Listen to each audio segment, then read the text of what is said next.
Ride the lightning and live life on the edge with a single-action Condition 1 gun that costs about a month's worth of rent aimed directly at your junk, coming up.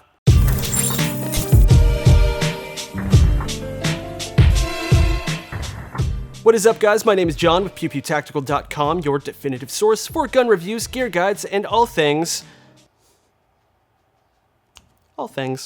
When it comes to selecting a carry gun, to say that you have a myriad of options on the market at the moment might be a bit of an understatement, as the past few years have seen a ton of releases in the compact and subcompact category from pretty much all of the flagship major handgun manufacturers you might expect. Glock's G43 and SIG's P365 series, perhaps being at the forefront of the subcompact game, both now have multiple iterations with different grip lengths and optics compatibilities options.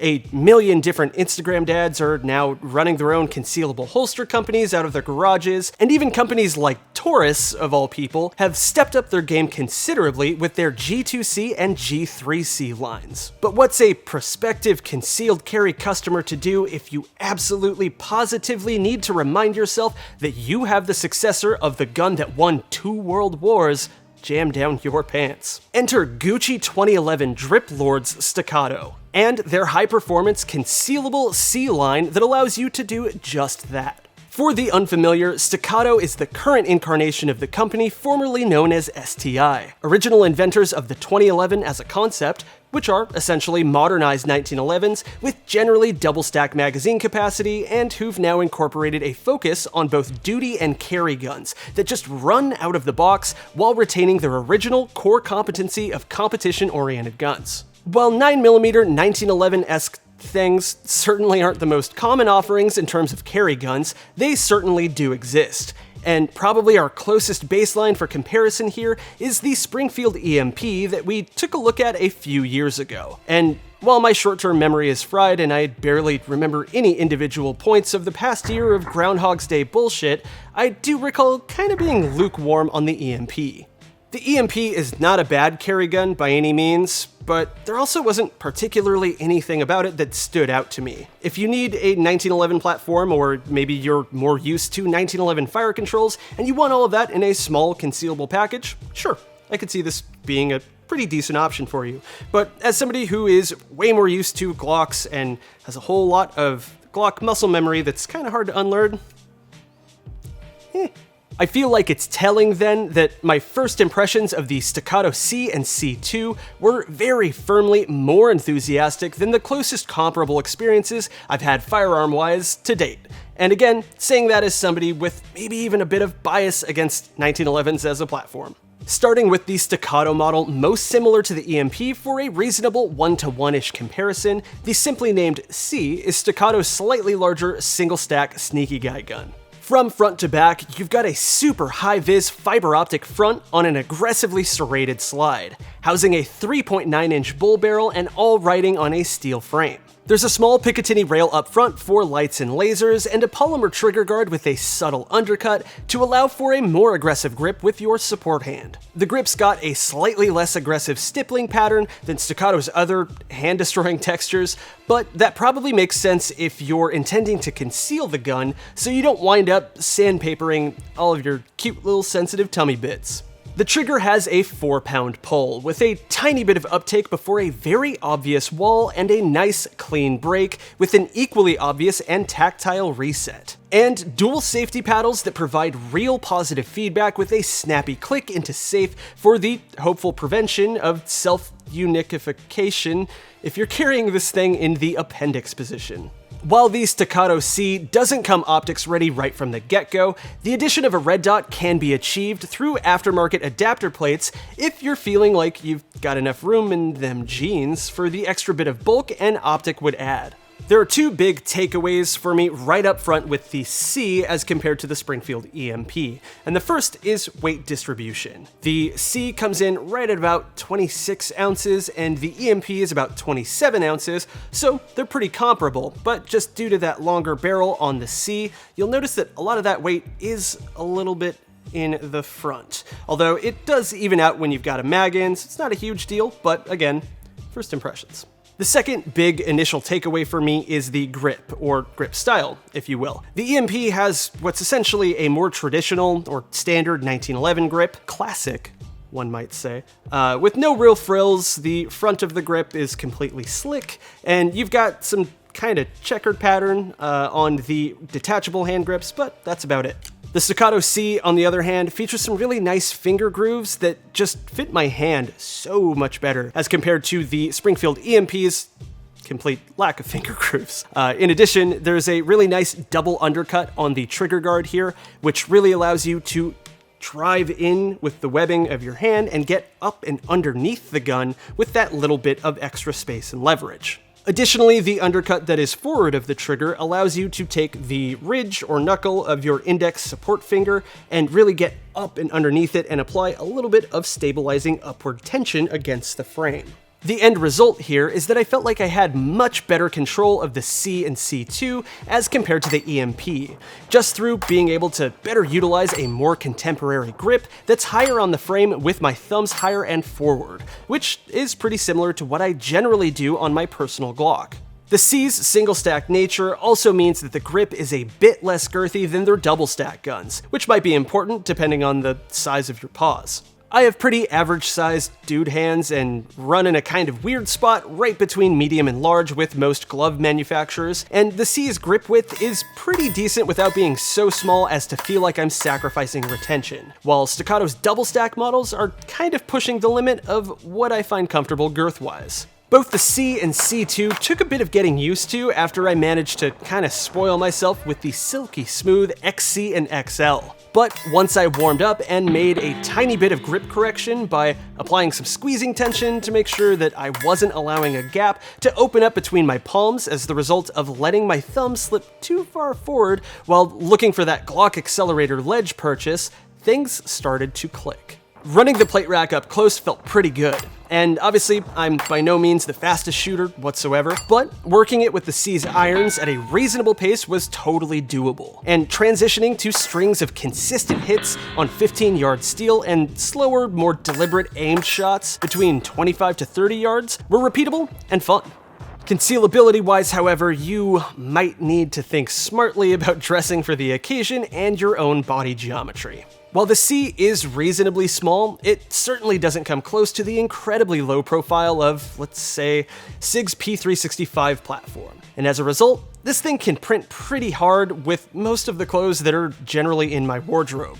But everything's a give and take game when it comes to the world of carry guns, and there are literally no one-size-fits-all solutions. As by that same token, smaller platforms like the 365 also tend to have a pretty nasty amount of muzzle flip as a direct result of their diminutive stature. So, pick your poison. While we're on the subject, whatever recoil mitigation magic that Staccato's got going on in their carry guns absolutely makes a difference, as even magazine dumps with the C and C2 felt much more controllable than any of the other carry guns we fired for comparison. Obviously, less muzzle rise means that you're wasting less time making micro adjustments to get back on target in between shots. And in a super shitty situation where small amounts of time might make all of the difference, that probably matters a bunch. On to the C2, and you're in pretty much the same territory features-wise, but with a few key differences. The C2 is Staccato's double-stack carry model, and as such, that grip is standard double-stack big boy size, which might knock you down a few more points in the concealability department, but allows you to double your magazine capacity from the C's 8 to 16 in the C2. The C2 that we fired was also set up for a HoloSun 507K straight from the get-go. And again, while running a pretty hefty double-stack 2011 with an optic might limit your wardrobe options a whole bunch, that addition of a red dot goes a long way in making fast, repeatable shots feel like a breeze as compared to its iron-sighted brethren, at least for me. The C2 also features that more aggressive grip texture I was talking about as compared to the slightly smoother stippling on the C, and man, does it really get into your hands after a couple hundred rounds. Maybe a slight pain to train with on days where you're pushing that round count up, but maintaining weapon retention on a carry gun in the event you have to use it is probably worth the few extra calluses and blisters you might incur in pursuit of it.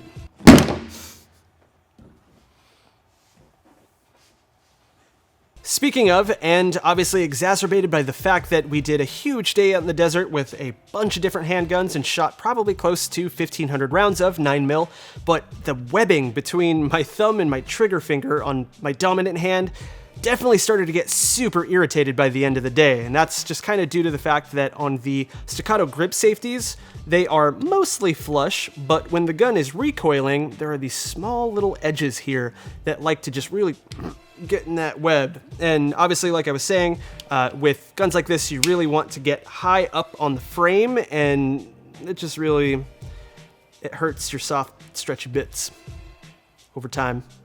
Your mileage may vary, but be prepared to get your dainty mittens torn up if you aren't already sporting some significant calluses.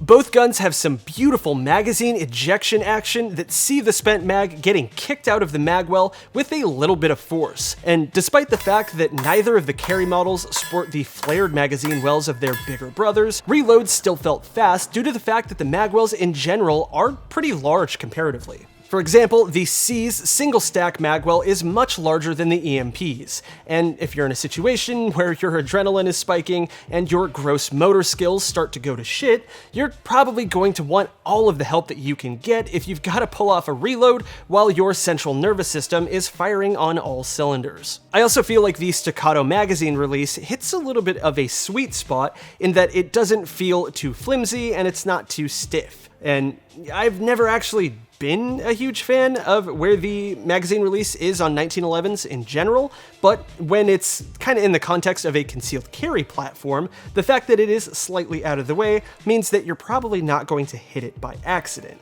And it does take a pretty good amount of direct inward pressure compared to some of the maybe spongier polymer framed guns that I've played with, and when you do hit it, bia! Compared to something like the G43X, wherein you've pretty much got to hold the mag release simultaneously and attempt to huck your spent mag onto the floor while it's still in the gun, I think I like the smoothness of Staccato's setup a whole lot more. Both guns ran fantastic with off-the-shelf, nothing fancy Blazer 124, with zero issues to speak of. However, we did encounter an occasional weird tick where the slide wasn't locking back on an empty mag, with one instance in particular seeing the hammer remain down despite the fact that the gun fired and ejected the casing.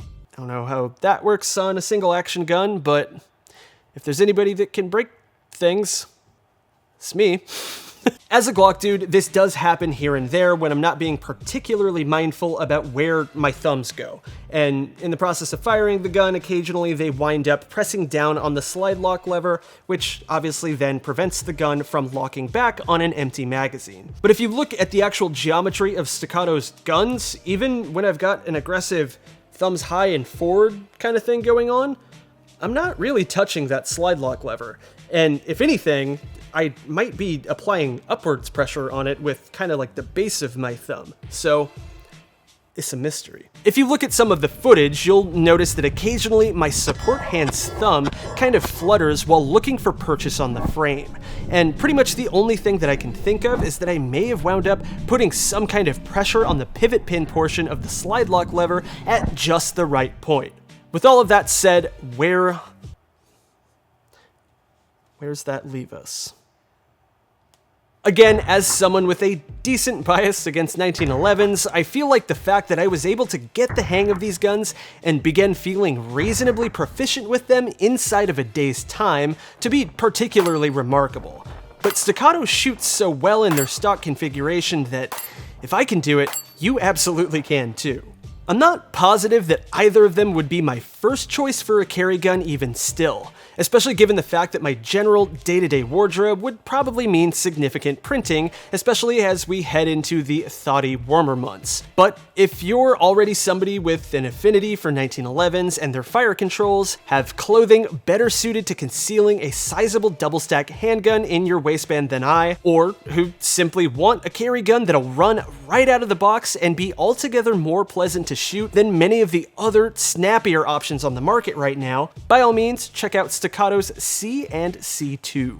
The price of admission for all of this high-end stuff admittedly is quite high, with the base Model C sitting right around $1,700 and an optics-ready C2 reaching up to about $2,300. But if you get a chance to fire any of their guns, be they the C, C2, or any of Staccato's other stuff, I think you'll probably begin to understand the no-shit performance that comes along with that hefty price tag.